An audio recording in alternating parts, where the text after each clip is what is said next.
Hello there, everybody, and welcome to episode 80 of the Play to Win podcast. My name is Tyler. I am your host this week, and I'm joined, of course, by Tyler. How are you doing, man? How's it going?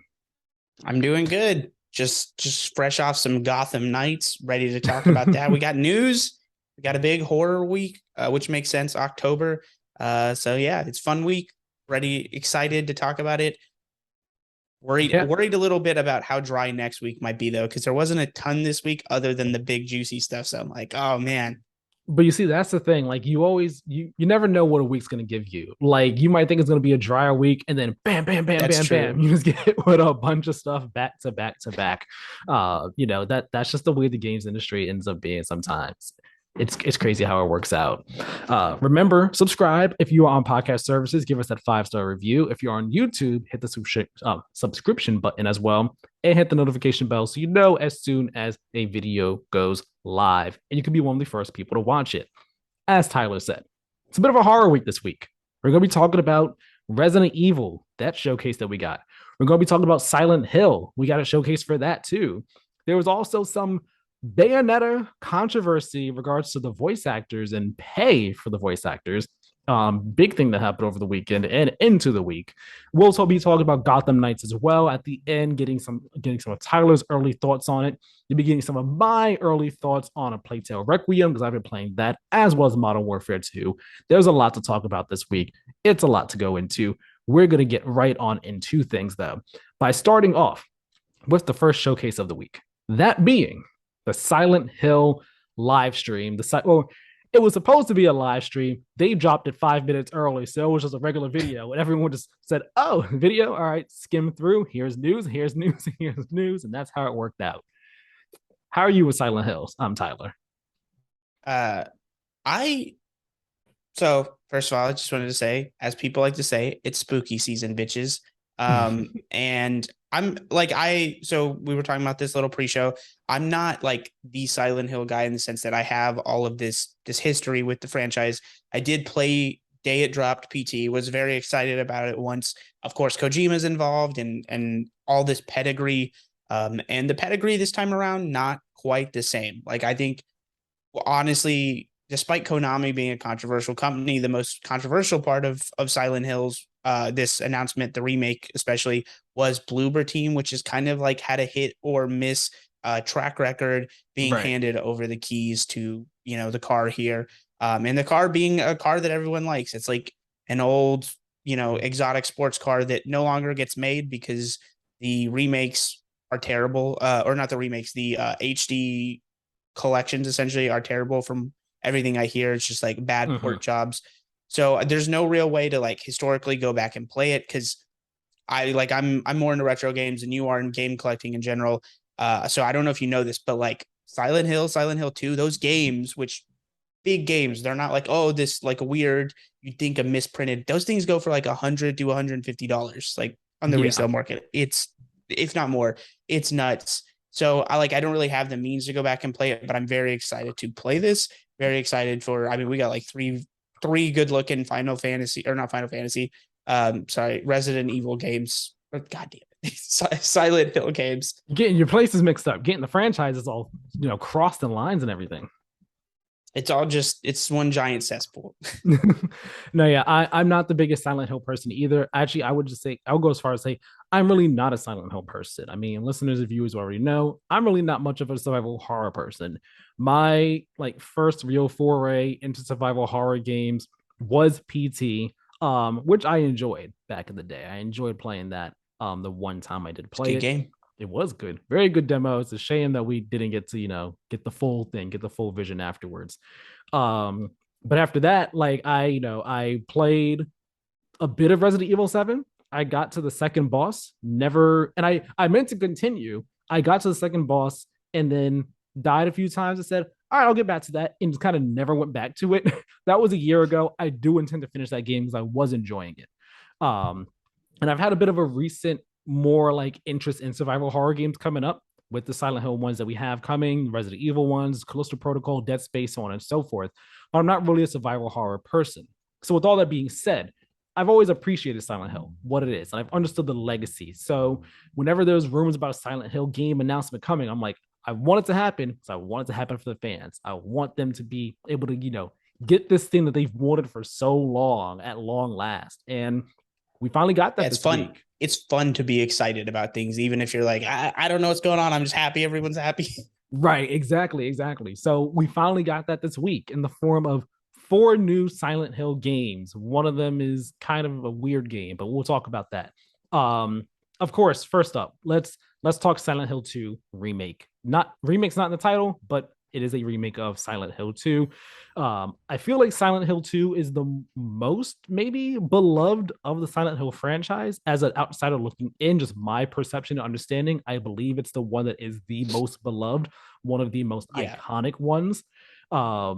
So there have been rumors for a while that this was happening. There were rumors for a while that it was Bloober Team, which people were not too excited and pleased with, especially given their track record. It's a bit hit or miss. It's a bit spotty in regards to quality and also writing, how they handle certain themes and everything like that. So people were a bit hesitant about this, and they still are. Nonetheless, though, I think visually, this looks amazing. Yeah. I mean, playing Gotham Knights and then watching a trailer for this, put those bad boys back to back. And I mean, one game feels like it's an '07, and the other one is Silent Hill 2. Right. It looks gorgeous for sure. Yeah, I'm definitely looking forward to seeing how this ends up shaking out. Like I looking at the trailer gave me the vibe that Konami is being very protective of it. And they're saying, you can make it, but we are standing over your shoulder as you make this to make sure that you don't really do too much to change things or make this not live up to the expectations of the legacy of this game, what people want from it, what people expect from it. So I'm hoping it ends up being as good as people want it to be. Do you think that it's going to live up to like what Capcom did with Resident Evil 2 though?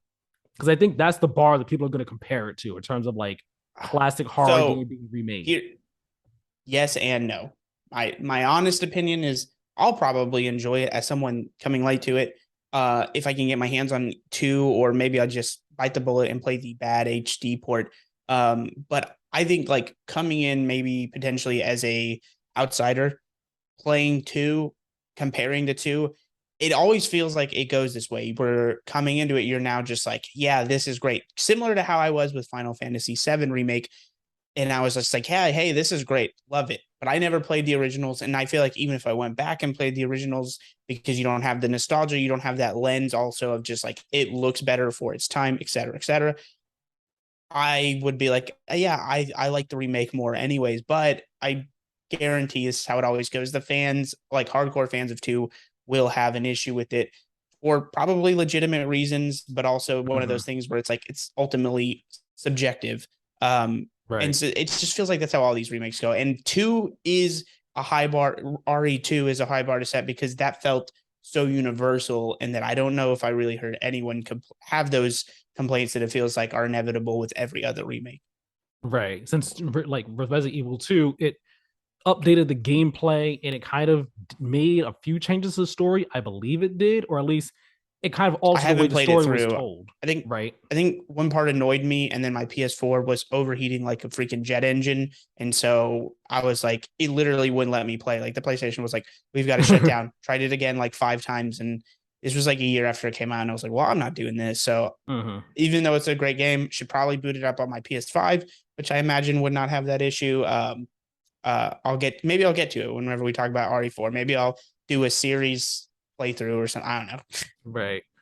But no, yeah, Silent Hill 2 remake. It is a thing. It is I'm happening. hyped. Visually, it looks great. I'm hyped. Just I don't think I'm gonna That play trailer was it. sick. Like It I should was. establish that's a sick ass trailer. It was a great trailer. Again, I don't think I'm gonna play this game, but I am very excited for it. I'm very excited for the fans that are looking forward to it and all. Hopefully, Bloober Team can live up to all their expectations. The other big Silent Hill announcement that came from this stream in terms of games is Silent Hill F, which is a brand new game in the series. It's the next entry in the Silent Hill franchise, set in 1960s Japan. It is written by Ryukishi07, who apparently is the Japanese visual novel writer behind the Higurashi and Umineko series. Um, this game looks weird. Like the trailer we saw was not gameplay. It was more like in-engine footage, I believe, or CG. I Also believe looks rad. Like it looks also looks awesome. rad. Yeah. I cannot like I don't know. I heard takes, and obviously we can compare and contrast if we want the two, but like, oh, RE4 stole Silent Hill spotlight. And I definitely didn't see it that way. Like I get that like there was just almost this rising tide of hype that maybe this all this stuff could never live up to it.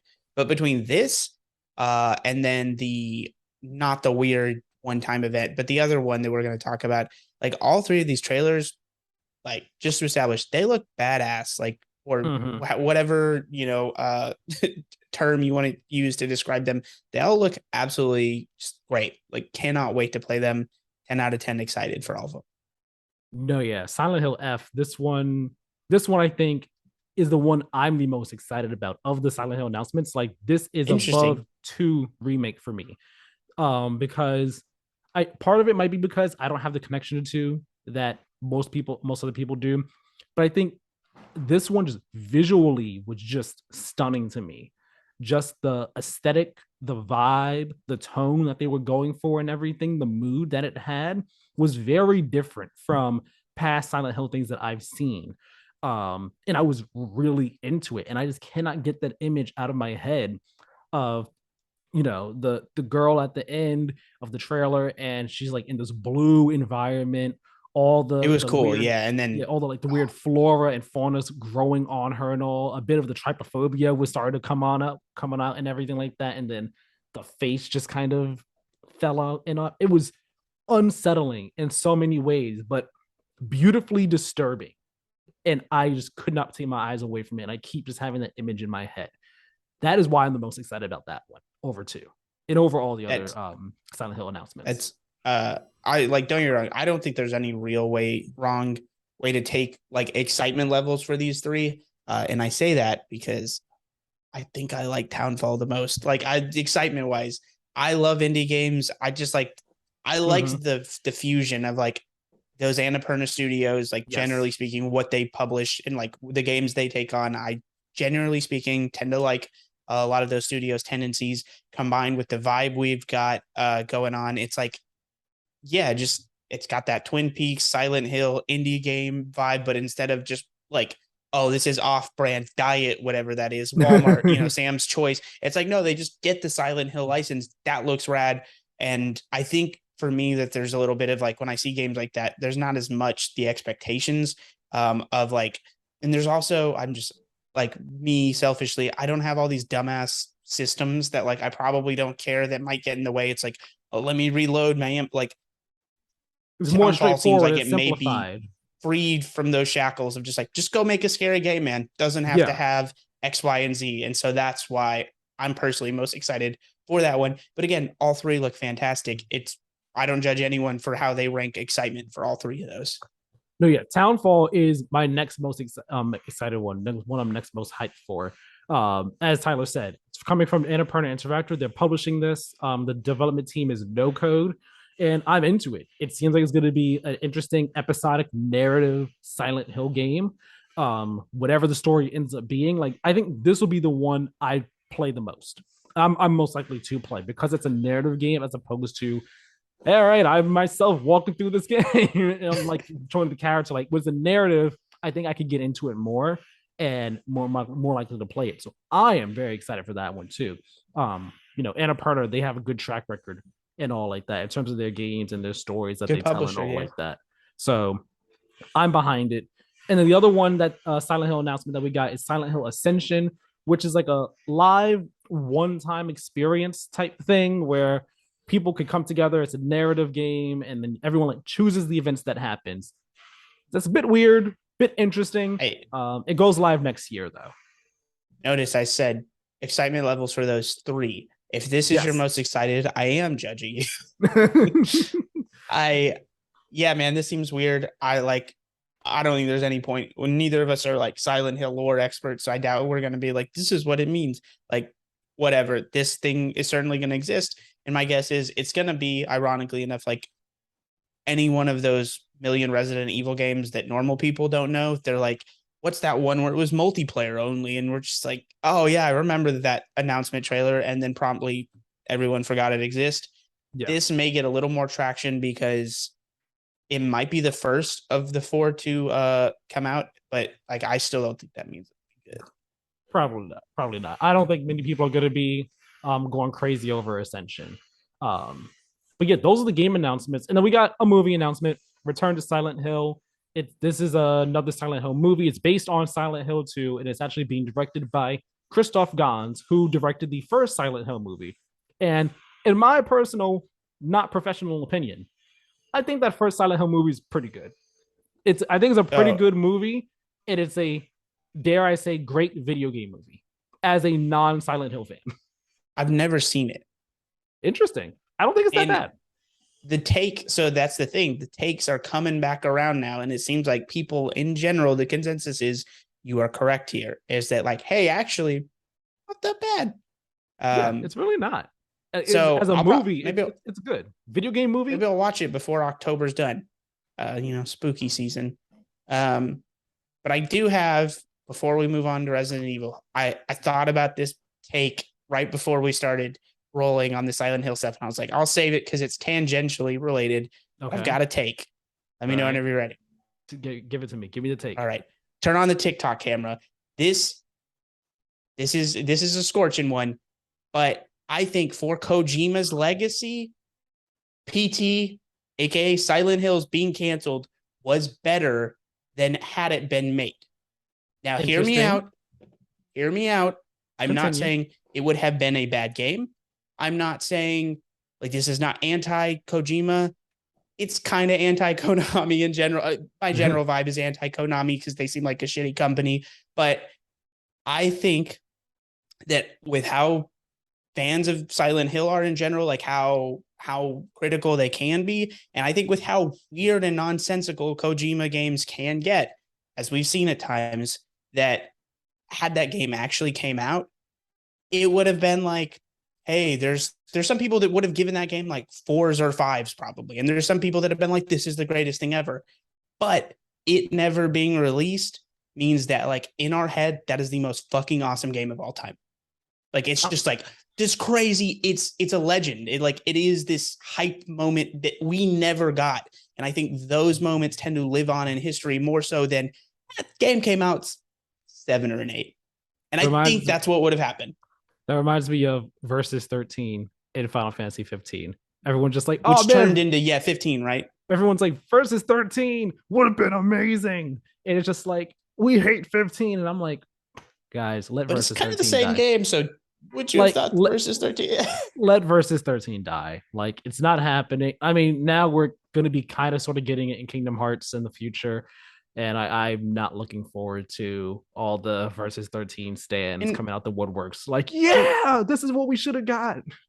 to clarify it just a little bit more, I think we're currently in the best timeline for that game, right? Because Yes. there's a lot of timelines where that's just an announcement trailer, which kind of sucks, and we never get just how sick like everything leading up to the demo was. We never get the legacy of, and do you have a PS4 with PT on it, et cetera, et cetera. And Mm-hmm. also but then if it gets released, maybe blah blah blah. The timeline we're in now, which is where like that got released, it was sick. We were all super hyped, and then Kojima left, and there was all that, and now we've got like there's leaked just footage of some of like what would have been outside the town, et cetera.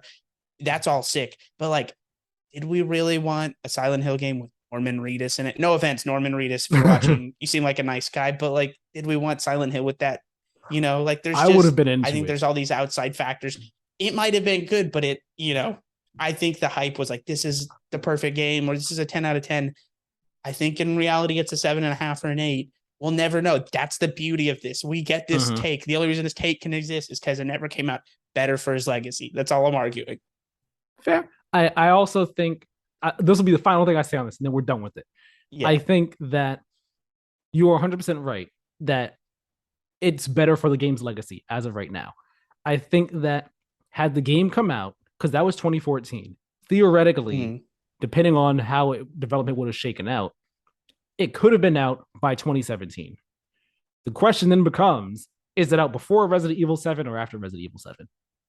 You see, because Yeah. depending on when it came out, that would have played another factor in things. Because it was the fact that it was first person, it was the return of Silent Hill. you had this giant trio of Norman Reedus, Kojima, and Guillermo del Toro working on this game. Like the stars were aligning for it to be something special and something great. And if it came out, when it came out, might have played a factor in it because then you directly compete against Resident Evil 7, which is also doing first person and is a return to form for Resident Evil 7 as well.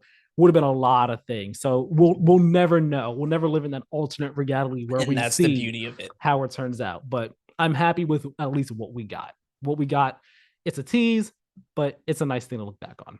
Perfect. Perfect. Let's talk about Resident Evil, though. We got a showcase for that this week, mainly focused. Well, it was a split focus really on Village and Resident Evil 4. Everyone was there for Resident Evil 4, though, of course. I was about to say it was split between things like three weirdos cared about and the rest of us cared about. Precisely. I think really funny though. This live stream was hosted by the Duke from Village. So like he's just talking in the background, like, oh, you're here for information, I see. Well, why don't you come on over this way? And I've got some for you. Like you never see him. Like it's just like a first person perspective, like in a library, I believe, in Castle Dimitrescu. And you just hear him narrating and talking as you're like looking around. It was weird and funny, but it worked. It worked for what they were going here for here. Um, I'll get through the Village stuff and the other stuff that's not Final Fantasy 4. I mean, not Final Fantasy, Resident Evil 4 very quickly. Started off with the new trailer for the Village DLC, the Winter's expansion. I believe it's called, I think it's just called Winter's expansion. Um, Basically, get another look at it, seeing more gameplay and all like that. It seems cool. And they did clarify that although they're adding a third person mode to the base game as well, you still can't see Ethan's face. I wonder how it was. I didn't play. There was a demo for the third person mode for Resident Evil Village that was available, I think, like only for a day. I didn't play it either. It's only 60 minutes long. Hope it was fun. I heard that it really kind of like does change the game though, and is kind of like playing a completely different game. So interesting choice there. I genuinely might like it more. I think I mean I don't my problems with Village. I hate Metroidvania. I don't hate all Metroidvania games, but man, there's some games where I just feel like it's super unnecessary. But like it might have been less tedious in third person. That makes sense. Where it's just like the horror vibes meet Metroidvania was with the first person stuff was kind of like, all right, man, I'm just like, okay, I guess. Whereas it's like I'm more used to it in third person. I may have been like, I'll tolerate it to get to the parts that I potentially enjoy. So maybe I would have actually gone further with a third person mode. So maybe I'll check it out. Yeah. Then there's Resident Evil Reverse, the multiplayer game that was announced long ago and kind of disappeared off the face of the earth. That returned again with the gameplay trailer. It's going to be free for anyone who has Village. There are going to be updates for it post launch, so it'll be adding characters and maps and other stuff, which is cool. And they also reiterated, that Village is coming to Mac and Switch via the cloud. And also Resident Evil 2, 3, and 7 will be coming to Switch via cloud. And they also threw out a tidbit out there when they said this, that you don't got to worry about storage space or download times when you're playing. You can just focus on the gameplay when you're playing it on the cloud. It's just like, I mean, I got to focus on my internet speed being up to snuff for that, making sure that doesn't drop. So, there's that to worry about while I play. But sure, I can just focus on the gameplay. Storage space and download times are my concern. Really weird. Listen, man, like I said, mentioning things that three weirdos were really excited about. Yeah, especially that cloud stuff. The weirdos out there. That's what I'm saying. Like that. Somebody out there was like, yes, finally. I can do it at long last. But no, the one thing that we were all here for, that they knew we were here for, was Resident Evil 4. And they did not disappoint in the slightest bit.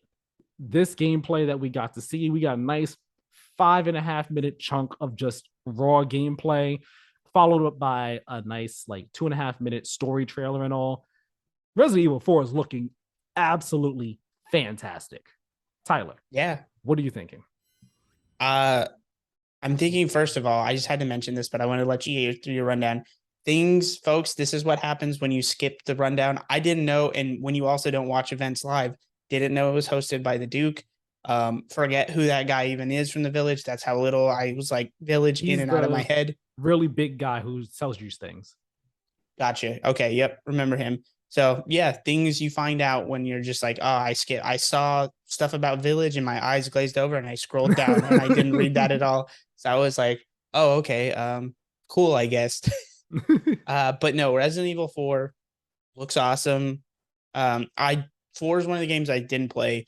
Uh, Luckily, the way it worked out, uh, when I was like a teenager is by the time 5 rolled around, I was able to convince finagle my parents at the time I was like 13, 14 to buy me an M-rated game. And then me and my friend Devin, we just like beelined it for a weekend. He stayed over and we just like went through all of 5. So that was like my intro into Resident Evil. And despite people's like, I don't like 5, I'm actually enjoy 5 because of that memory. Nice, But I've never nice. played 4, know the legacy. And it was one of those things as it got older, it was like, you're supposed to play it because it's just how important it is, but it's also like, it's old now. And despite them, to Capcom's credit, it's like out on everything. Talking about Resident Evil earlier, all the poor access to it.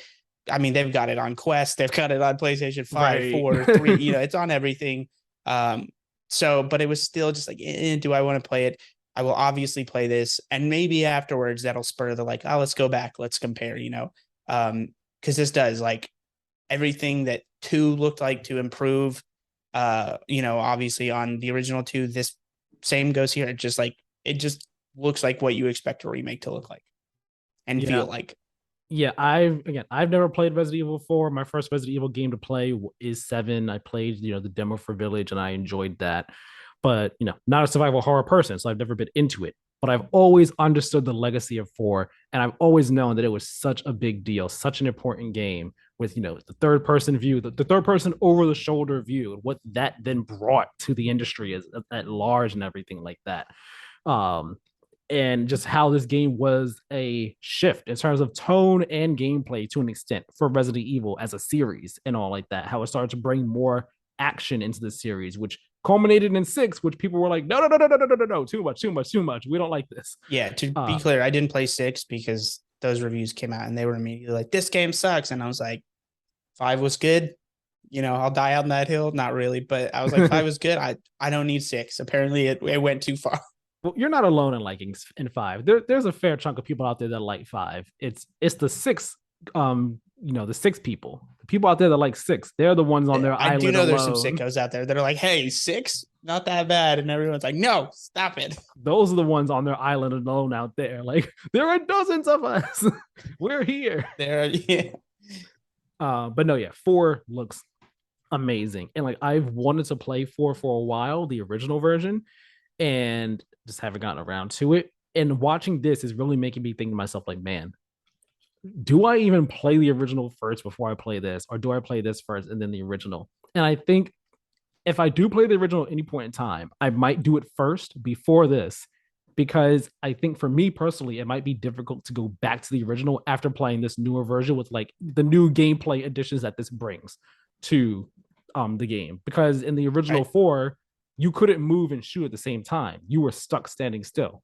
This one here, you're able to move and shoot at the same time. So like just a simple change like that, being able to have parries with your gun or your knife as an option, as something you can do, which wasn't in the first one.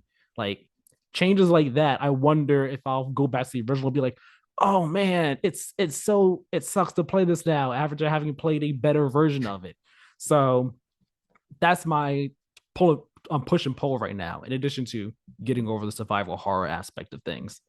But I'm looking forward to it. This looks amazing, and that I love that they showed the village attack when you first get into the village at the very start of the game, and then the whole town just comes after you. Like that's an iconic moment in Resident Evil 4, and Mm-hmm. I feel like an iconic moment in gaming history right there, like that part of the game. Like I always know about that part, and I never played it, but I think I saw a friend of mine play the demo for the original 4, and so I remember witnessing this happen myself and being like, "Oh man, that's intense.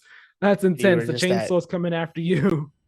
you were that once upon a time in Hollywood meme where he's just like Like, pointing at it. You're like, yep, that's it. I here we remember go. that. Here we go. It's happening.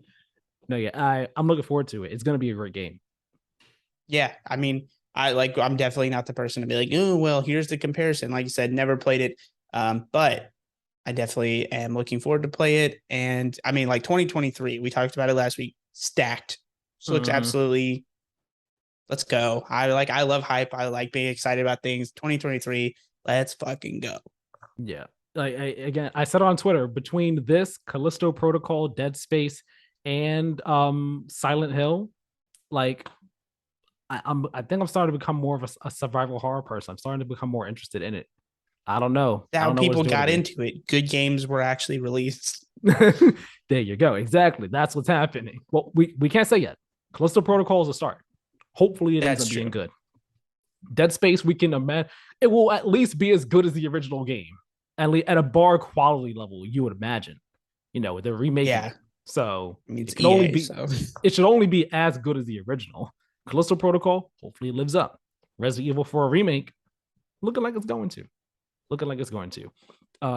Just real quick little details. There is a deluxe edition for Resident Evil 4. It's $70. The base game is $60. It has an extra DLC pack that has costumes and treasure maps and stuff. There is a free upgrade from PS4 to PS5. They didn't say anything about smart delivery, interestingly enough, but perhaps there is. Well, actually, no, there wouldn't be smart delivery because there's no Xbox One version of this game. I forgot about that. I don't get why there's not, but I was thinking, I there was like, isn't. wait, did we skip that somehow? No, it is crazy because even as I thought about it, I was like, man, I wonder why there's no smart delivery for this. Duh, there's no Xbox One version. That's still weird to me that there's a PS4 version, but not an Xbox One version. And there is a collector's edition as well. It's $250. It's physical only. It has a nice figure of Leon, art book, soundtrack, and a bunch of other things. You can go pre-order the game now. It's cool. Looks awesome. Looks fantastic. Gonna be a great time when it comes out. March 24th, 2023. That date sounds Yeah, right in my head. first half of 2023 specifically stacked. Ending March on ending the first half. The first quarter. Quarter, Yeah, ending that first yeah, quarter on but the a first half in high note. general just stacked. For what we know, gonna be a Yeah, crazy one. if they meet, if obviously if they all meet dates or No delays or anything like that. Hopefully not. Fingers crossed. All right, spooky time's done. Let's go over to witch time now, though. Talk about Bayonetta. There was I'm just controversy with this. What were you gonna say? applause for the transition. Got to give it to you. It's corny, but I got to give it It to you. it was literally off the dome. Off the dome. Those are like the best ones, I think. When it Those just are comes the off the best ones. dome Yeah, and for it sure. works anyway. Oh man, so great. There was controversy surrounding Bayonetta this weekend. Weekend into the week, really. And it started, I believe, it started Saturday. And I know it started Saturday because we finished recording and I went on Twitter and I saw the internet losing it over this because it happened as we were recording. Bayonetta's original voice actor, Helena Taylor, she's not voicing Bayonetta in this game. That's been Yep. confirmed to be Jennifer Hale. Helena Taylor came out with a series of videos calling for a boycott of the game because poor pay due to her being recast. So here's what happened. She posted these videos. She claimed that she was offered a poor amount of money to voice Bayonetta in Bayonetta 3. And she wrote to Hideki Kamiya because she was like, this isn't good. This isn't good enough for me. She wrote to Hideki Kamiya to make her case. Kamiya, he is the creator of Bayonetta, really high up in Platinum Games and all like that. So she wrote to him, made a case, after which she claimed she was only offered $4,000 for the role. And she refused. She was like, that's terrible amount. I can't do that. No, I refuse to do that. I should be paid appropriately for my skill, my talent, and all like that. So she asked fans to boycott Bayonetta 3 in support of her. If you care about people, and she also kind of sort of threw a shot at Jennifer Hale. She was like, the person that they got to replace me. I'm sure she's great. I'm sure she's amazing, but she is not Bayonetta. She does not get to claim that she is and claim the role as her own like that, so on and so forth. So then Hideki Kamiya, he goes on Twitter, basically denies it. He says it's untrue. It's not factual, none of that. And then, as you know, he has his rules of if you tweet at me in English, I'm blocking you. And people were tweeting at him a whole lot. And he was basically blocking everyone. People were basically sticking up for Helena Taylor. Yeah, she's great. Platinum, Kamiya, Nintendo, shame on you guys. How can you not pay her properly and all like that? He ended up having his Twitter suspended. Twitter shut down and all like that because of all the activity that was happening. Jennifer Hale then comes out. She put out a statement kind of saying, I'm under NDA, so I can't say much, but you know, I feel for people, so on and so forth. This is a tough situation. I can't say much though. Basically, what her statement said. A lot of nothing. Yeah, and I mean, like she was put in a tight spot. I don't know really It's what. it's not her job. Don't get me Yeah, wrong. I To don't know what I clarify, was really she should not expecting. have to be like, oh, this is the low rundown. But like it was a vague, supportive, non-supportive statement, which is Yeah, fine. This is pretty much ideal. Don't get yourself in hot water, Jennifer Hale. Like you're not the bad guy here. And I think she did clarify a little bit of like, listen, guys, I'm not out here just like, let me take people's jobs. Like right. And I'll read her things. statement here because it's short. It's a short statement. She says here, with regard to Bayonetta 3, let's just say, quote, with regard to Bayonetta 3, as a longtime member of the voice acting community, I support every actor's right to be paid well and have advocated consistently for this for years. Anyone who knows me or has followed my career will know that I have great respect for my peers and that I am an advocate for all members of the community. I am under an NDA and am not at liberty to speak regarding this situation. My reputation speaks for itself. I sincerely ask that everyone keep in mind that this game has been created by an entire team of hardworking, dedicated people, and I hope everyone will keep an open mind about what they've created. Finally, I hope that everyone involved may resolve their differences in an amicable and respectful way. With love and respect to you all, Jennifer Hale. Easy, simple. That's Hey, a PR statement. Yeah. I mean, she's there's like, like hey, nuggets of like, oh, actual info in there, but it's like amidst basically a very, yeah, PR right, safe statement. right. Um, Of her but saying, yeah, I'm like, sure I you're about to get support, on right. She's to basically saying, the, like, hey, I support Helena Taylor. I'm just doing my job. I'm a great person. You all know that. I wouldn't just come out and take someone's job from them for no reason. yeah, like Figure this out, guys. Leave me out of it, though. it's just Um, fair. exactly. And like it was interesting seeing so many people on the internet for a couple days, basically saying, I'm canceling my Bayonetta 3 pre-order, or should I cancel it? Or if you don't cancel it, you suck. And kind of started up, a conversation surrounding poor pay for voice actors, which is something that's kind of been known, but also not widely known in not just in the games industry, but also film and anime and cartoons, what have you. Like the voice actors for the Jujutsu Kaisen Zero movie, some of them were paid $150 to $300 for the movie, which made millions. Like it's wild. It's absolutely wild. So it kind of started up, a conversation of bringing awareness to that and all, which was great. But there were some things that were a bit weird, namely the fact that if Helena Taylor was offered 4,000 and she denied it, and they got Jennifer Hale to replace her, who Jennifer Hale is a very well known, very successful, very reputable, very expensive voice actor. She wasn't going to be doing it for 4,000. Yeah. Like, does not make sense. So then we actually got more of a better picture for this story, which told the other side of things that Helena Taylor, man, I've been telling everything. Who did this come from? Jason Schreier. Jason Schreier over at Bloomberg did an investigation, and I'm kind of boiled it down here. And his report's lengthy. If you want to read it, go read it over at Bloomberg. Yeah. It's great. We don't need to read all that. Right. Basically, he did an investigation and discovered that Helena Taylor may actually have been offered $3,000 to $4,000 per recording session for Bayonetta 3, with a total of 5 planned sessions, which would have resulted in her making at least $15,000 for the game.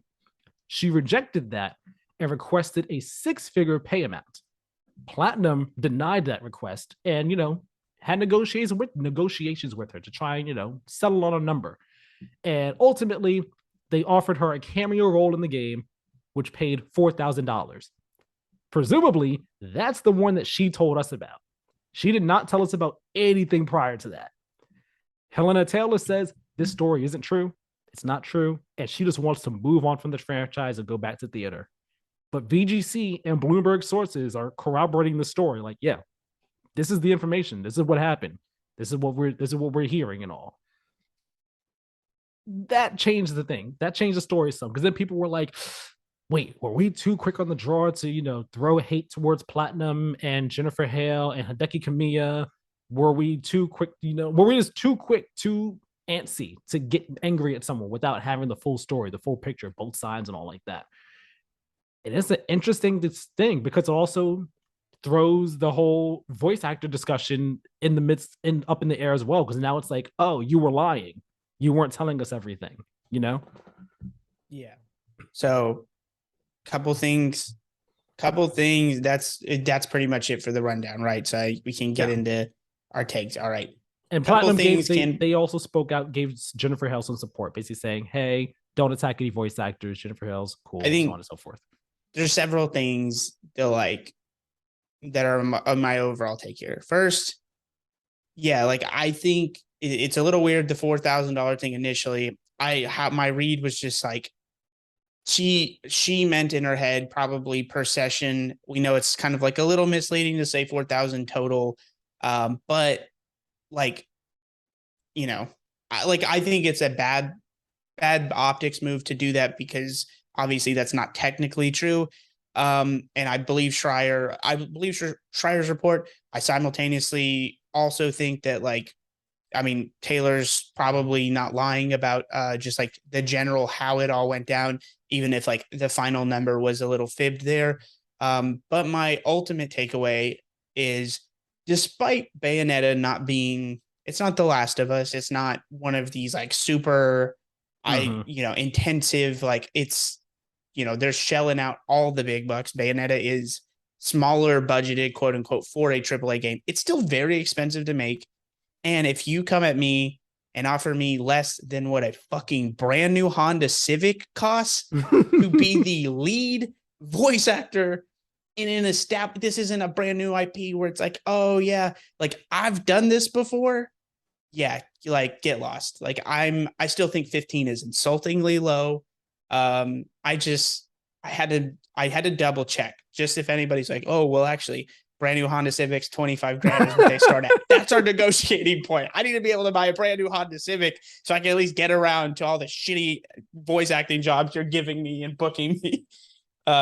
It's like it's still insultingly low. I still think it's fair to come out against publishers, and who's the publisher on this? I forget. Is it Nintendo.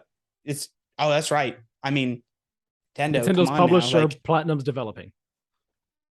Nintendo probably could have stepped in, maybe offered a little more just to like, I mean, I don't know. I'm not trying to blame, maybe it's more of a directly a Platinum thing. I don't know, but I'm always here to blame a company and not necessarily people.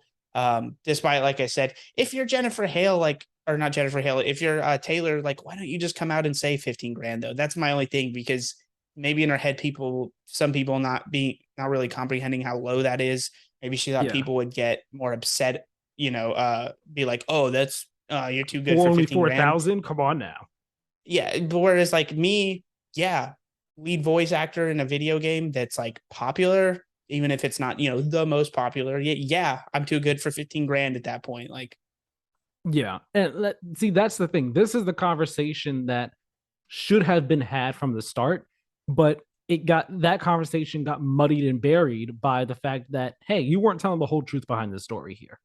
And now it kind of, it shifts the conversation onto, well, why didn't you tell us this? Now, how can we trust you? And then people, as the internet does, went digging through her past on social media and kind of discovered that she's not 100% committing to supporting trans people. She might be into Blue Lives Matter and all like that. Like her whole I past see. I is, didn't even know all that, but yeah, the internet did some digging. I don't have the specifics right here, but like I internet don't did have some digging and receipts, found out, yeah, they found but out that she may allegedly. not, yeah, she probably is not like the best person either. So that also had people like even more against her after the lying and all like that, or the half truths, I guess we should say. And it's a shame because voice actors deserve to be paid more. Like Yeah. 15,000 for the whole game in a game where it seems like there's multiple different versions of Bayonetta in the game and all like that. Like you should be paid more than 15,000. even more than 20,000 if it was 4,000 for each of the Starting five point, sessions. brand new Honda Civic, 25 grand. I'm telling you, Yeah, I think we just created the line there. a nice Honda Civic. I should be able to get myself a Honda Civic, I want 25,000. 2 Hondas. I I need want two. 50 grand if you're expecting me to voice Bayonetta. Yeah, to Right. be clear, like even hearing that gross stuff about her, like at the end of the day, that doesn't change that that's an insultingly low number. Like I still, Exactly. if that's a true number, which I believe Schreier's report, that sounds, I feel like we can take that as the most accurate. Yeah, that's insultingly low. Don't 15 grand. Psh. Yeah. So end of the day, I wish her the best in whatever she does end up doing. And it's crazy because she broke her NDA to reveal all this information. She said, "Yeah, I broke my NDA, but I mean, like, what are you gonna take from me? Like my car, my clothes? Like, what are you gonna do?" Uh, so I mean, she essentially burned any bridges she has now in the games industry by putting all this out there by breaking this NDA the way that she did. Um, but I do wish her the best, and I do hope that this does bring better awareness to poor voice actor pay, not just engagement across multiple different industries, and Yeah, it's the start of a I, change for it. that's a serious issue, obviously, but I have to get one more joke in at the end here. Doing Do it. the fact that I didn't know she's a theater actor, but like the fact that at the end she did all this, like it was, relatively dramatic, boycott the game, et cetera, kind of misled some facts, blah, blah, blah, sketchy past. This all screams big theater kid energy. Like it just, it just does. Just like on the center stage, I am taking the center stage. Yeah, it's just, I'm going back to theater. Oh man, funny stuff, funny stuff. You're funny guys, Hyler. You got jokes. I love them. I tried. All right, let's get into our brief mentions here. That's it for the main news stories. And even this week, there's not a whole lot of brief mentions, but unfortunately, we have to start with a brief mention that's not so great, but has a good ending. You may or may not know the Twitch streamer Amaranth, I believe is how you pronounce her online name. I think, yeah, I don't, not Yeah, super aware of her. I think I've seen her name pop up on YouTube twice, and I was like, oh yeah, she's famous. yeah. Her real name, I believe, is Caitlin Siragusa. That information is publicly out there. I'm not putting out information that's not already known. Stop Uh, doxing people, jeez. I'm not. I'm not. But Yeah, that yeah, was a joke. Sorry. no, yeah, people, you might know the hot tub meta that was going on Twitch for a hot minute. She kind of led the charge on that one there and all like that. A lot of people online like her, a whole lot more don't like her. Over the weekend, kind of came out. She revealed this herself on stream that she was in an abusive relationship with her husband, like emotionally, mentally abusive relationship. uh like you can go online if you want to see it, but footage from her stream of him yelling, screaming at her on the phone and everything. She showed footage of like damage he did in the house, texts that he sent her and everything like that. She explained how he had basically control of her social media, her bank accounts, how he was the one that made her do so many of the things that she does on stream and things that made her popular or infamous.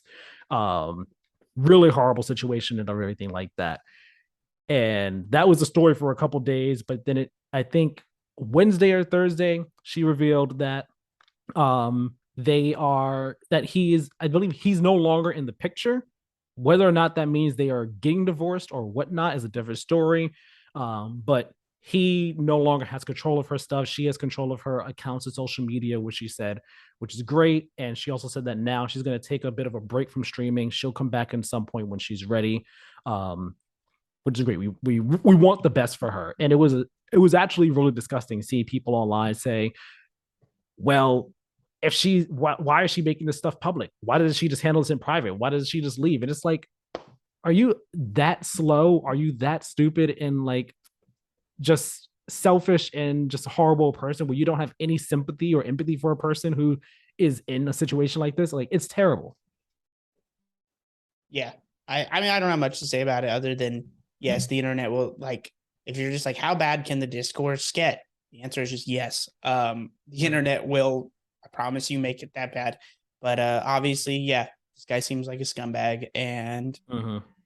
I'm not pro or anti him. I don't, like I said, I don't really Yeah. know who she is outside of, she's a Twitch streamer. She seems like she's semi-famous. Cool. Right. Then I saw the clips and it's like, oh yeah, this guy sucks. She should probably get out of that. But I'm I'm not, I'm not invested at all. It's just hopefully she gets out of that. Hopefully it's not like 3 months later, Amaranth dies, that's as long as it's not something crazy like that. It's like, however she resolves it, hopefully it's good for her. Exactly. My thoughts exactly. The DualSense Edge, Sony's version of the Xbox Elite controller, it's coming out January 26th. You can pre-order it starting October 25th. It costs $200. I'm not gonna buy it. I have no interest in controllers like this, but I know people have been wanting it. So there you go. $200 is how much you gotta pay for it. Xbox Elite 2 controllers, they're now customizable in the Xbox Design Lab, and that starts at $150. So you can make them look nice and pretty. Final Fantasy 16 got a new trailer that I am very excited by. Basically, just more of a deep dive into the world of Final Fantasy 16. Not really much gameplay going on in here. A whole lot more story type stuff happening. Very exciting. Hype is very high for that game. Looking forward to it. The Splinter Cell remake that's in the works no longer has a director because the director David Greville has left Ubisoft after 11 years at the company. Splinter This Cell means is. it's not happening. I'm not gonna lie. When I read this, I was like, "What are the chances of this game happening now? When is it gonna come out?" Try everybody dust their hands together. Let's try again in 10 years, folks. Try again in a while. We'll see what happens. We gotta put Sam Fisher in a dozen other games first before he can, have the remake actually come out. We'll see what And happens. they crack their knuckles and they go, all right, which other franchise can we give the Assassin's Creed treatment? Exactly. Rayman. Although Rayman, well, yeah, Rayman's the start of it. Don't you dare. EA, they teased the future of The Sims with Project Renee, I believe is how you pronounce it. This is basically The Sims 5. They just didn't call it Sims 5. It's still super early in development and it's not going to be out for a while. So, Sims fans, you're going to have to wait at least, I'm imagining, 3-4 years before this game comes out. It's going to take quite a bit based on what they're saying. Busy making $40 DLC packs. That's the thing that gets me about Sims. Each new game, you start from scratch, and then you buy all the stuff back again that you had by the end of the last one. It's insane. Well, this is the only one to really like truly sit there and like pick you apart. The previous ones, it was like there's always been like Sims Pets. There's always been like a couple offshoots of the games, but 4 is the first one that's like it's mostly the base game, and then just like a bunch of crap you can buy digitally. But then also they did go and make other versions as well. Yeah. I only know this because A, my girlfriend's into The Sims, and B, Scott the Woz recently made an episode about PC games on consoles and talked about it. So that's where my limited knowledge of The Sims comes from. Got it. My girlfriend's into Sims too. It's cool. EA is shutting down servers for multiple old games, including Mirror's Edge, Mercenaries games, Command and Conquer games. If you want the full list, you can go check it out online. But they're starting, I believe, this month or next month is when these servers are going to start getting shut down. Also shut down was G4. That happened yet again this week. It's the second time it's happened. I feel for everyone who worked there. It's just a shame, just to see it happen yet again. I wish it would. Yeah. I wish it would have succeeded, but in this day and age, what are the chances of it actually succeeding? There is a nice, lengthy Washington Post report by, I believe, Nathan Grayson going into like the behind the scenes story from people that were working there at G4. Like, hey, what was things going like? Why do you think things went wrong? How did this happen? And it's a nice, good report. It gives a bit of insight into things. Microsoft planning to start their own mobile app store, and also the UK CMA, which is their regulatory group for acquisitions and everything. They are asking for public opinion on the Activision Blizzard acquisition. That can only go so well. That's not going to go well at all. I just, with all the Activision Blizzard stuff like getting acquired, this reminds me of there's just certain news stories you hear and you go, I know how that's going to end. They're going to sit here and make a million articles about like, oh, this is why it may not. And it's going to take years. And then at the end, it's going to be, oh yeah, exactly what I thought. And it's going to take 2 years to happen. That's what's going to happen with this. It's going to be like, oh, it's, they're going to try and tease all the Sony bots. Well, they get it. They get what they deserve for being dumbasses, but it's just going to be like, oh, it may not happen. And then there's going to be a million threads of people like, this is why it's, and like, don't get me wrong. There's definitely some anti-consumer and potentially monopoly, talk out here, et cetera, et cetera. But it doesn't matter. Ultimately, this is happening. Like, I don't get, it's just a delayed process. Going to happen eventually. But like stuff like this to me is just designed for dry news weeks where they're just like, what can we come up with? That's happening. It's like, it might not happen. It's going to happen, guys. Like, I promise you. I just don't look forward to like whoever It's it gonna be a is at bummer. the whoever it is at the CMA who has to read all these freaking stupid posts and messages from people, Xbot 247 with the profile picture of Master Chief, or Sony Pony 7500 with a Kratos profile picture saying, "Down with the other one. They're trying to ruin gaming." Like that's the stuff that this person's gonna have to read. It's like, all right, and Sony's the worst company ever. Okay. Xbox better. Got it. PlayStation, okay. Yeah, okay. Moving on. Moving on. Xbox is mid. Okay. Yep. PlayStation is mid. Okay. Call of Duty It, 720. I want to do a 720 no scope on my PlayStation. Please don't take that away from me. Interesting stuff that the guy have to do with us. Let's talk about what we've been playing. And I want to talk Gotham Knights first. So, Tyler, tell me about Gotham Knights. How's it been all right. going? It's been a Uh, mixed reception online, I've been seeing. okay. Yeah, we're recording this on Saturday. Came out Friday. Hopefully by the time this posts, which is like Monday, I'll have beat more of, if not the whole game. But I'm like 3.5 hours deep in it right now. And played it all one session. I like to preface it, everything people say about frame rate sucks. 100% true. This game runs like ass. Um, So I saw on Digital Foundry's visually, video. visually also looks terrible. Like it's not one of those things where it's like I can't even tell what frame rates go. Like you legit the first cutscene in the game, I was like, oh man, this it looks like it's in slow. It's so off putting that you're just like, and it's like there's just moments like that in the game. But that being said, it runs weirdly enough. It runs a lot better when I'm just like out and about in the game, like in the open world, just like running like pretty smooth overall for me, like that. But the second you get into combat, any kind of cutscene, something that feels like it requires more visual fidelity and isn't just like purely about movement, it or like where the camera zoomed in, it starts just chugging. Hmm. Story wise, I'm like I'm enjoying it, but so I would guess so broad strokes story seems solid so far. Like I'm invested. I'm like, okay, interesting. Dialogue, terrible. Oh my God. Like it's like I've seen a couple clips online posted where it's like very cringe, like like the way people memeify Josh Whedon's writing. It's definitely got those vibes to it a little bit. Oh, I saw So someone post a clip of I believe it's Nightwing saying Freeze can change the weather now, and then Robert's like Freeze can change the weather now, and then people were like, "Oh, get this writing out the yeah, game." it's like it's funny that they chose that line specifically because it just feels like there's a lot of lines that are in that vein, even if they're not like that specific kind of joke. But it's just like it's even early on, it's like it's a lot of that. But despite that, I'm having fun. I'm actually in. I think obviously there's always the conversation every time a game gets bad reviews. You just or like even I'd say these are more mediocre reviews than bad. Whereas like Saints Row kind of skewed, it felt like towards bad. But there's always this Mhm. conversation. Oh, critics don't know what they're talking about. Blah blah blah. I think genuinely, just the second our expectations are lowered, people go in with a better mindset. And I don't want to excuse that of the game, like, and not be critical of the game. That's why I had to mention it runs like ass. But my personal, it's not that so much for me as I like explained this to you pre-show. That meme where it's like the guy crying and he's like, no, is just insert, no, you can't enjoy Gotham Knights. And then it's like me on the other side where he's like the brain smash and he's like, Batman game, make brain go burr. Like it's Just like just, fun time I here. just listen, man. I like being Gotham. I like beating people up, even if the combat system is like watered down from Gotham Knights. And I don't think, or from the previous Arkham games, I don't think anybody would say that was like complex necessarily.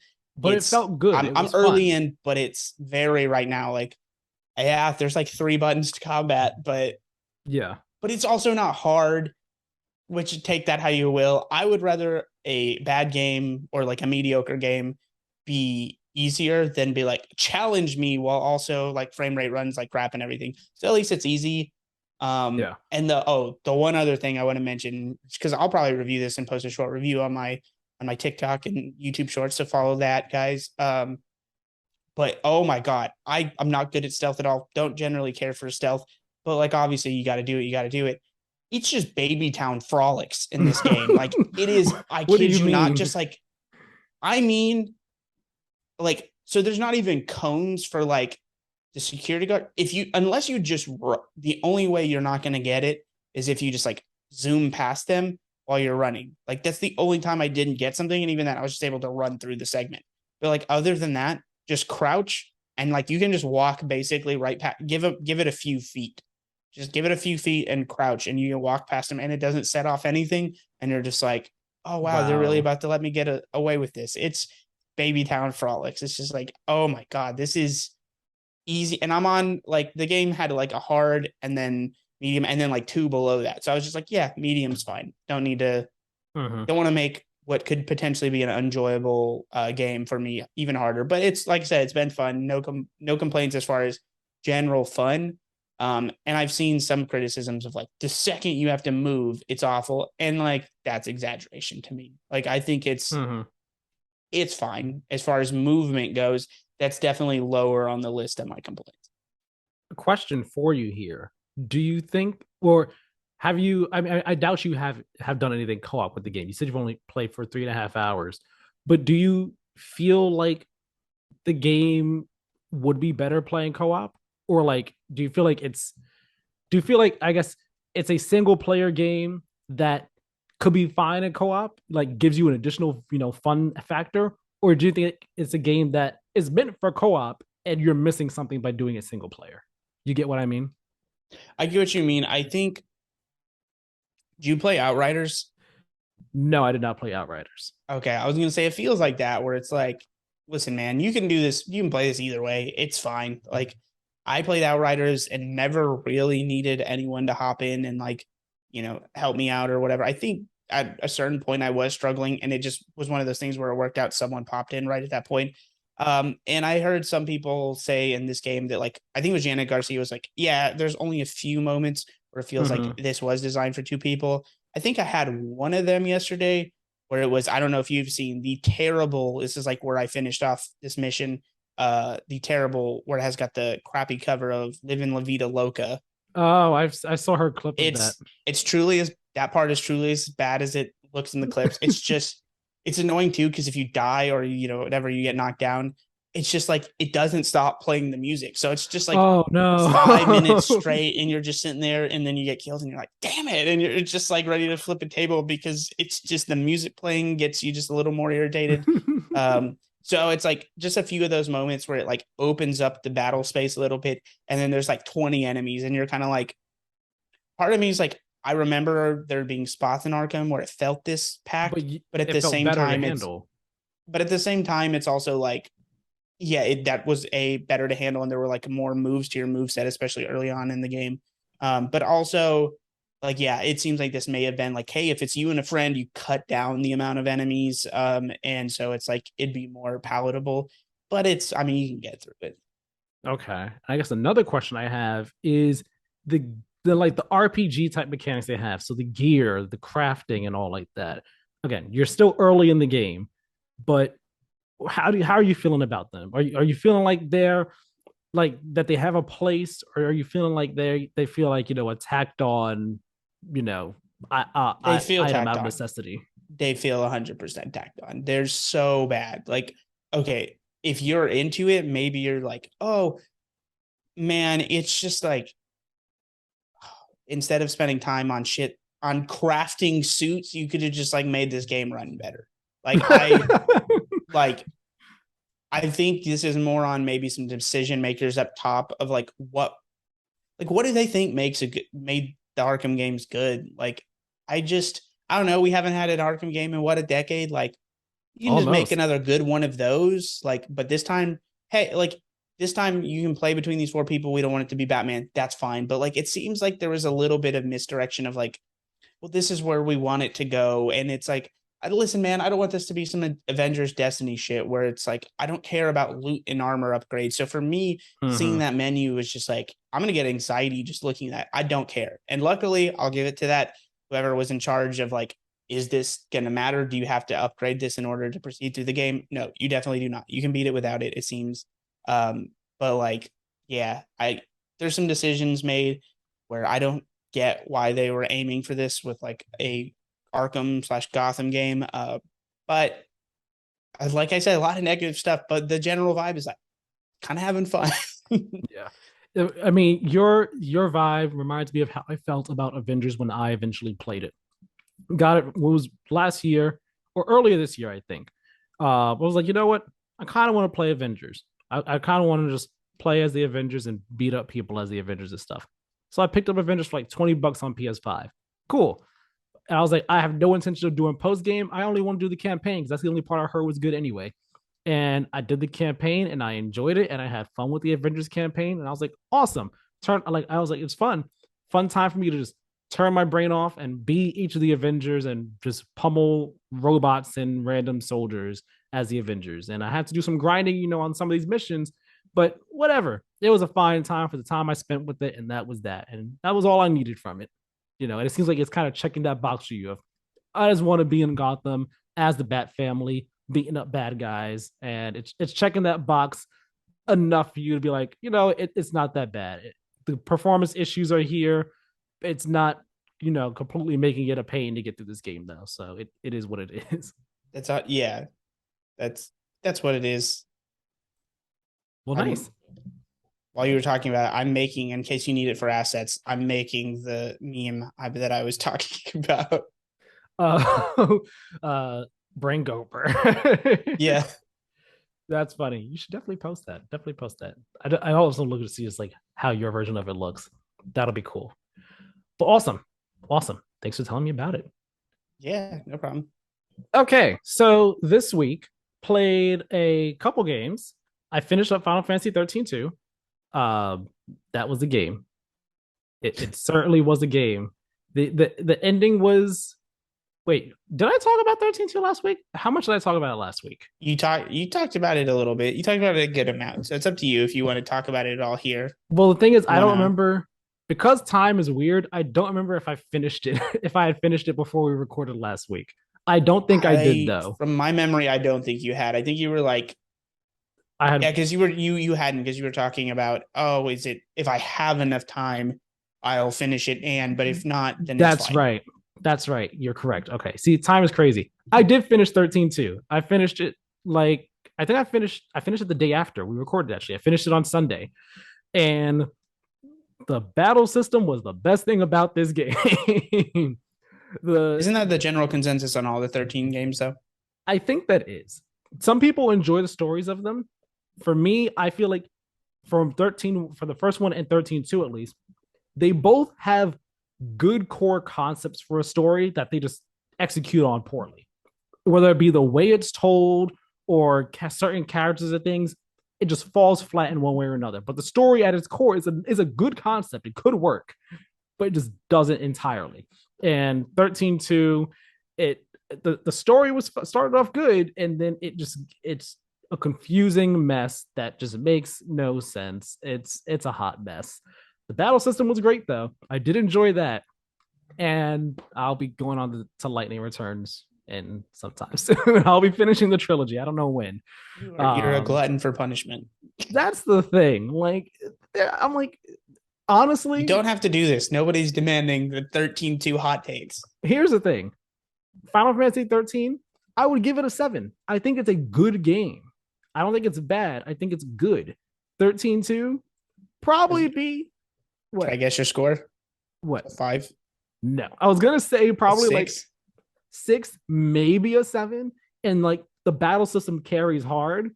And again, like it's not like I hate everything else about the game. It's not like I didn't have fun. I enjoyed playing 13 and 13-2.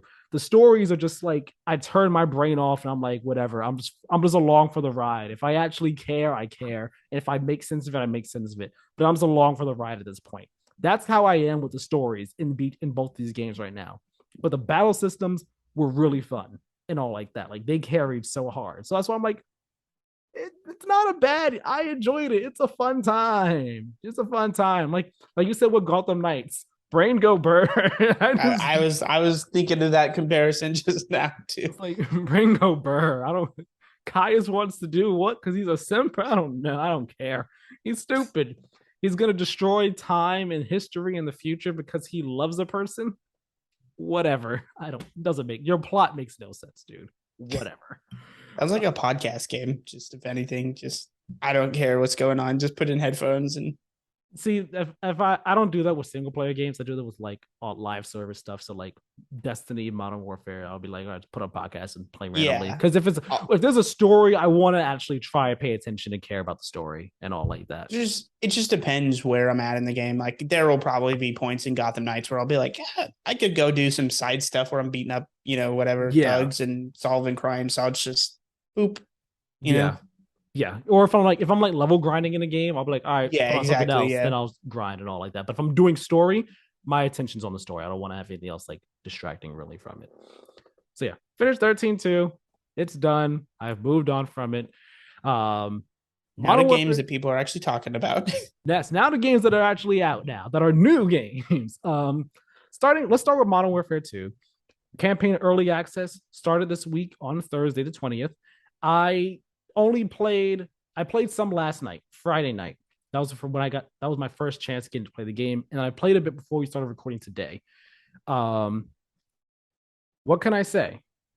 And I don't say that as a bad thing. I don't mean to start off like sounding negative. It's Call of Duty, and it's a Call of Duty campaign. So you know what you're coming for. You know what you're getting when you get a Call of Duty campaign. Raz, we're going out here to find this guy and take him out. The story is either more interesting or less interesting depending on how invested you are and how it's told. Modern Warfare 2019, I thought had a pretty great campaign. I liked it. I liked the story. I liked the missions that they had you doing. Modern Warfare 2, so far, on that same level. If you like Modern Warfare's campaign, chances are sirens. Chances are you will like Modern Warfare 2's campaign right now. It's giving you the reboot versions of old characters like Commander Shepard from the original Modern Warfare 2. He's in this different take on him. So far, I haven't finished the campaign.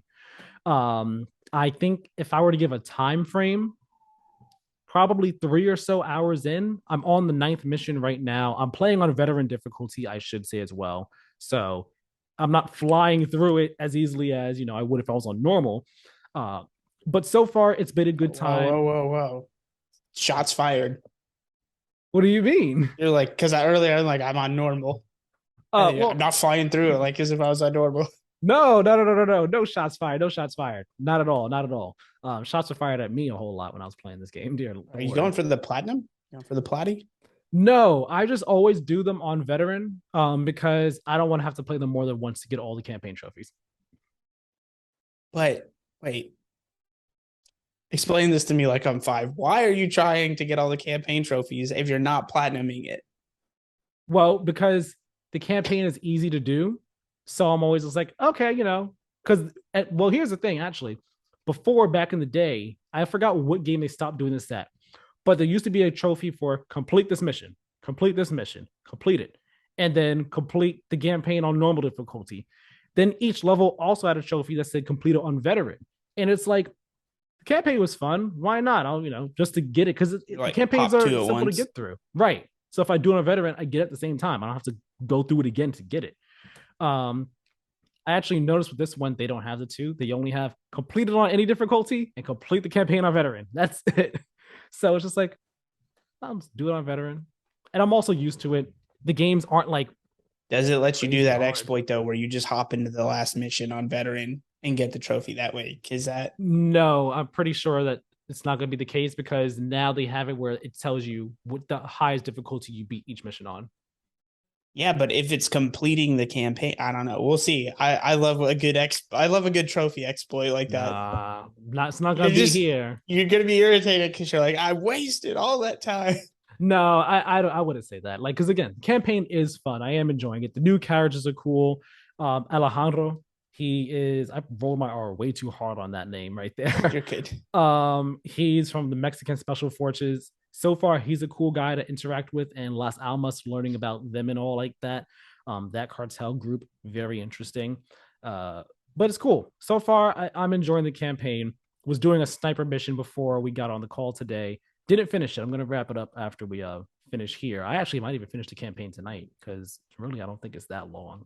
But again, doing just like Modern Warfare 2019, seamless transitions but from mission to mission to mission.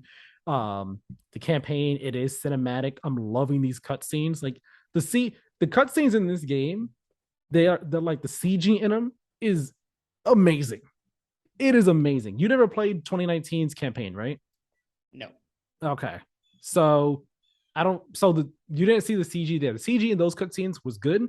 CG in these cutscenes, it's like another step above. Like it's They've just officially got so that good. next gen bump. It's really good for the cutscenes. And even like in game looks great. Great looking game all around, start to Yeah. finish. The Um multiplayer beta looked really solid. yeah, and of course, like the campaign always was better than multiplayer because it's more scripted. You can, have better effects going on. So it looks great. It plays great. I'm enjoying the campaign, enjoying where things are going, enjoying the characters and all. It's been a fun time. Yeah, it's Call of Duty campaign. You know what you're getting when you get into it. It's just a matter of whether or not you like the story. Yeah, and as a physical collector simpleton here, I will not be having access to Call of Duty till next Friday. So even next Friday, if I'm lucky, I'll have a few hours of impressions, but it just depends kind of on what else I'm playing, what else I got going on. So 2 weeks from now, for sure, Yeah, I I will mean, have some remember, Call of Duty impressions. remember also you'll probably have to download each like the packs for the game because it's not Yeah, just the game. It's not just the install. It's like here's the install, then here's the campaign pack 1, campaign pack 2, multiplayer pack. So like each of those needs to be downloaded. So I don't know I how your have internet I have is. gigabit internet, so I'll be all Oh, right. so it should fly by for you, unlike for me, where I was like, all right, I'm just gonna start this tonight and it'll be done in the morning. And that's exactly what I mean, happened. it could be so big that it's still like I do a version of that where it's just an hour or two later. Yeah. Yeah, for me, you're playing on PS5, right? Okay, so Yeah. the game, I don't think the game is any bigger than like 80 gigs in total. Like the base download was 30, and then each of the packs were no more than 10, I think. Oh, that's So not bad. it should not be any bigger than 80 gigs. So That's not bad. have that in your head. 80 to 90, I would say. It's not over 100 for sure. Guarantee you that. The third game I played though this week, and the one I'm actually more excited about, is A Plague Tale Requiem. I like the first one a whole lot. I was very eager, very excited for Requiem to come out.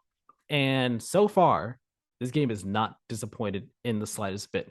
I don't know if you have the gameplay up right now, but I have it up. I'm going to press I play can't on it. see it. No. Oh, you don't see it? Do you hit the link in the doc?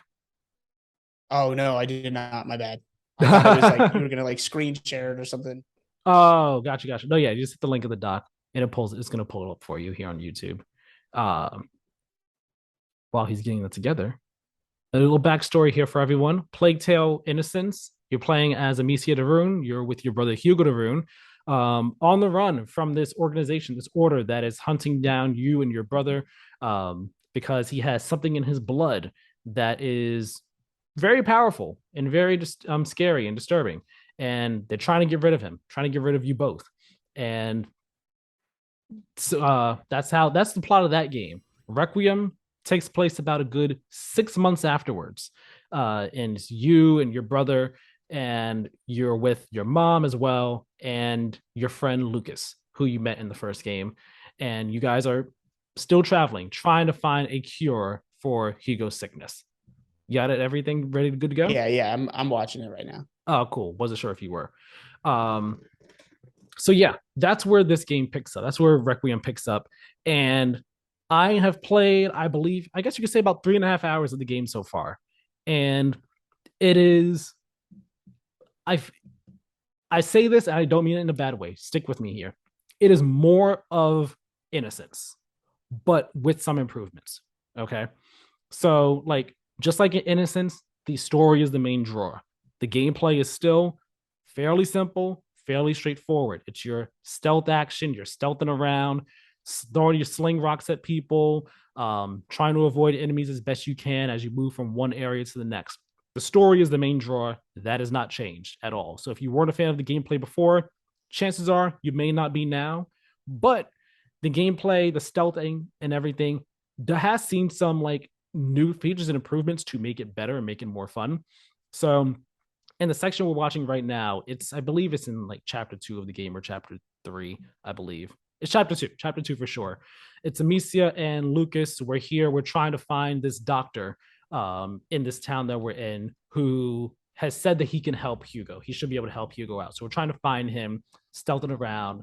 And in the areas in this game, they are more open stealth areas. If I remember correctly, in Innocence, the stealth areas they were more. There were some open ones, but they were a bit more contained. There wasn't really too much room for you to like move around and experiment and get through areas the way you wanted to. In Requiem right now, so far, the areas are much more open. So yes, you're still sneaking through grass. You can still sneak behind buildings, of course, but you don't. It's not just like one set way to go. You could in this area, for example, here there's like enemies up top and enemies below. I could have gone straight on the ground level I was at, or I could have gone down to the right side. But I said, you know what? I want to go up to the left to try to like have an overhead view and see what things are like over here. That might be the easier way for me to go about it. And that wasn't something that was really all that possible in the first one. The first one, there was more kind of like straightforward the way you needed to go at everything. And it's not just this area, like multiple areas in the game. There are still some smaller ones, but there are more open areas for you to move around and get through and stuff. You still have your distracting things that you can do to like distract enemies and move them in certain areas. But Amicia also now is more, you have more aggressive options for like combat. So it's not just only throwing the sling. Like you can now actually take the fight to enemies if you want to. So you can stealth them out, like kind of do like a stealth attack, come up behind them and do that. Or if you have a knife, which you can find around, you can use your knife to stab an enemy, but the knives are usable, they're consumable items. So if you only have one, you got to be careful. Like, all right, do I want to use my knife on this enemy to stealth kill them real quickly? Or do I want to use it to protect myself as a like a counter type option? Because that's also something new to this game. In the first one, if you got caught by enemies, right, and they came up to you, it was an automatic failure, basically. Like they killed you and that was that. But now in Requiem, you actually are able to fight back in a sense. So if someone comes up on you, it's not an automatic failure. Unless they throw a spear at you from distance, then you're dead. But if like someone walks right up to you, they'll knock you down first. And then after that, you have another chance to either get away or try to like counter them or stun them. And if you counter them with the knife, you kill them and then you can keep on moving. So I like that it's giving you more options when it comes to the stealth. So it's not just insta fail if you get caught essentially. And it's not just okay, I had to go down this one set path and that's that. Or like I only have a small area to work with. It's giving more flexibility when it comes to the stealthing. And I really am enjoying that so far with this game. It's one of those things that makes me feel like people who may have liked the first one or may not have liked the first one's stealth stuff might feel a bit better about this. You might turn around on it more and find this to be like, oh, it's doing things that make What this if more appealing. what if you hate stealth like I do? Then I'm sorry. If you hate stealth, Yeah, you got to stealth. watching this gameplay, I'm like, this is not my kind of game. And And that's totally fine. the story seems like it could be fine. Like, oh yeah, I'd enjoy it with gameplay I also like, but then seeing this and being like, I think I'm good. But I'm curious, what would you if you had to preeminently score it? Like just based off these 3 hours, what would that score be? Right now, I'm at like an 8.5 Was because, it, well, and I'm it's, curious because you said it's more of the first game. Is that what you would essentially have scored the first game? I think I would have scored the first game, and 8.5 as well.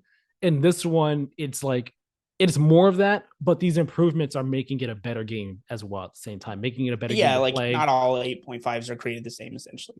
Right. Like it's not just the gameplay aspects, because again, the gameplay still fairly simple. You are actually also able to you have a skill tree now in this game. I don't which wasn't in the first one. And the skill tree for this, it is for stealth, aggressiveness, and creativity. Creativity is not the word, but like for your alchemy stuff, which is basically, hey, here's a smoke bomb, here's a fire bomb, and that type of stuff.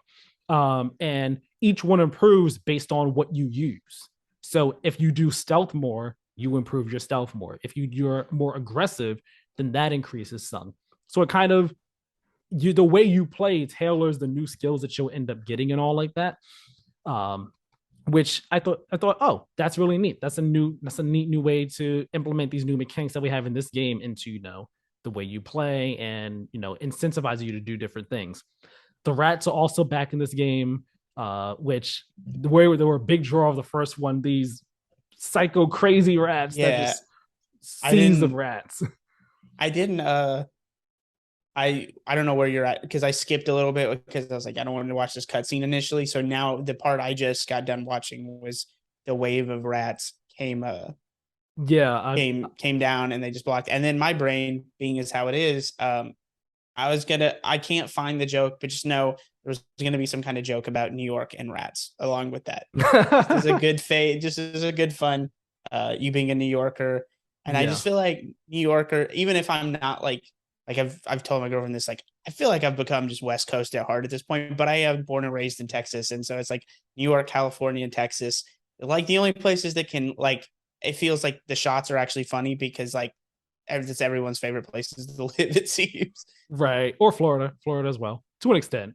Maybe not so much I mean, like to live everyone there, can make but Florida jokes. yeah, we can all make Florida jokes. But no, yeah, the rats are back to.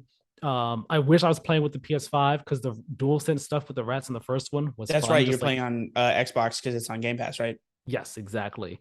Um, but so like again, getting around and working around the rats and all, similar to how it was in the first game. You need a light, you need fire to avoid getting killed by them to move safely through the rats. So you still have your, hey, walk with me while I do this so we can get around and all like that. But they also, another neat little thing that they added in this game with like avoiding the rats and all, is when you have your, like, say you have a stick on fire or something, if there is a if there's like a brazier that's far away from you that you can't walk the distance to it because the stick will run out of fire, you can now Yeah. toss the stick to light the thing on fire instead, which that wasn't something you could do in the first one. The first one, it was purely, we gotta, like, everywhere you lit on fire, you had to walk there to do it and all. So this one's like, okay, it's as another element to the rat puzzles, I guess you could say, and may not be a huge one. It's not a huge major change, but it's another nice little addition that, to add to the puzzles, to add puzzles, I guess, another layer of depth. Because again, the puzzles in the game, they're not that complex. They're not that difficult. Like the stealth action stuff. The stealth stuff is not that complex. It's not that difficult, but it's good enough that it's fun and it's enjoyable. And it's all in service of this story of these siblings who are just trying to get through, trying to get through the world and everything. And namely Amicia, who is fiercely protective of her brother Hugo and will do anything and everything to keep him alive and keep him safe from all these people who want to do him and her family harm. And it's been so interesting in this game, so far at least, seeing her become more and more aggressive and brutal in this game as in comparison to how she was in the first one. And it seems like that is a going to be a key part of her character development and a key part of the story in this game. Because like even other characters are commenting on it. They're like, why are you doing this? Like, calm down, like tone it down a bit. And like it's kind of gotten them in hot water at certain points in the game so far. Like just her aggression and anger. She's just like, I don't know why this is happening to me. And I'm scared of it as well. And it's really interesting and really fascinating. Um, just experiencing the story. The story is just, it's so good. I'm so into it. And the story was a part of why, was the main reason why I liked the first one so much too. So, another more of a Yeah. great story here, more fun Would you gameplay and everything. Just great game. what would your do you know would it make like your top three for Goaty so far? I'm curious because you seem pretty high on it, but like I don't know how many games you've roughly, obviously if we just stuck with the 8.5, have you given a ton of games that score this year? Like how are you? Right, Horizon, like I told you before, Horizon for me was like between 8.5 and a 9. Right now, I'm thinking that I'm enjoying this. Right now, I'm enjoying this more than Horizon. Um, I and which is That's an nothing on interesting you. thing. It's just Horizon was like here for everyone, and this is where now it's like Plague Tale Requiem, possibly better. No, yeah, a Place of How Requiem for me, mighty it's have fallen. yeah, for me, this is definitely a GOTY contender as of right now. Okay. I haven't Okay. finished the game yet, but I have the Yeah, feeling yeah. that this is So going to far, be a again, this GOTY is all contender. just in review. Yeah, I mean it's also a gorgeous, stunning game. Like it looks great in YouTube, but like playing it in person on my 4K TV HDR, like this game is stunning. Like the first game looked great too, but this one just a step up. Like they clearly were given a nice hefty budget. Um, the only thing, facial animations during cutscenes on are not quite up to par. Like they're just shy, but it's not like that bad. It's like okay, like it takes me out a bit Eh, sometimes from like the cutscenes in the moment, but it's not egregious where it's just like okay, what the yeah. heck's going on here? So Gotham overall, Knights. I'm enjoying it. Gotham Knights, not a GOTY contender. Unfortunately, I mean, But maybe it'll be a GOTY contender for like if it's like our 6/7 GOAT game of the year. no, man, it's gonna be if it made top 10, it'd be very bottom of the top 10, and because I didn't play enough. But Oh, I I meant like plan a on GOTY catching that up is on this. some stuff. I meant like, oh, if we're having a game of the year, that is Oh, a the six best or a six of the seven. year. Yeah. That's what I meant. It's funny though, because I was gonna mention it's got similar vibes, but a worse version of another game that was kind of like people did not care for. And that is Ghostwire Tokyo, which Ooh, I I still have to play really that. dug, but a lot of people were like, it's not great.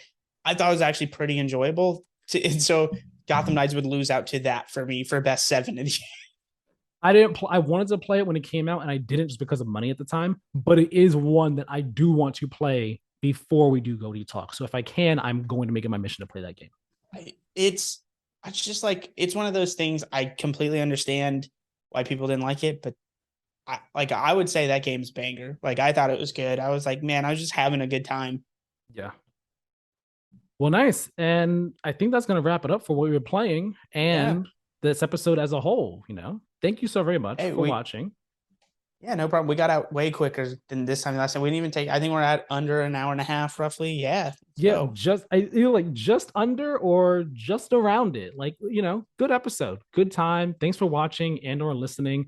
Hit up the website, playtowingames.wordpress.com. It's the home for all the content. So go over there and check that out.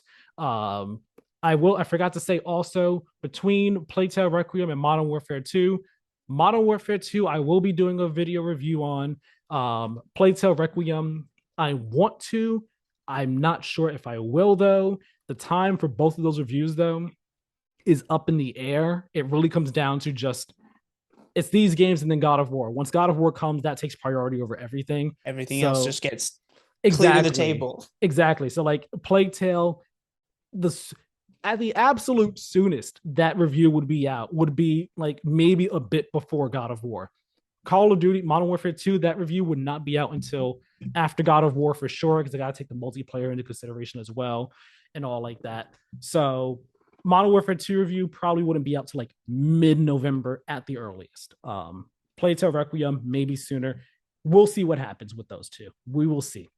Hit up the Play to Win Twitter and Instagram at Play to Win Game.